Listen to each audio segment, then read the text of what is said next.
1 जून पासून संपावर जाण्याचा इशारा शेतकऱ्यांनी दिला होता, मात्र या आंदोलनात आता फूट पडल्याचं चित्र आहे।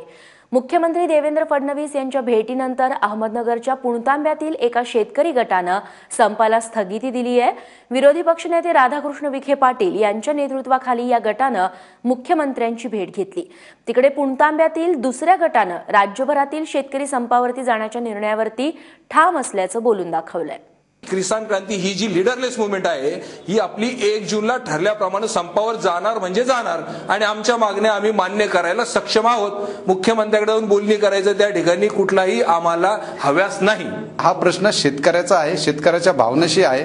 कुठल्याही प्रकारचं ठोस आश्वासन किंवा कुठल्याही प्रकारची आमच्याकडे अधिकृत चर्चा नसल्यामुळे आम्ही 1 जूनच्या संपावर किसान क्रांतीच्या माध्यमातून ठाम आहोत। तेव्हा जे शेतकरी मुख्यमंत्र्यांना भेटले त्या शेतकऱ्यांचा गट आता संपापासून मागे हटलेला आहे, मात्र जो दुसरा गट आहे तो अजूनही संपावर ठाम आहे।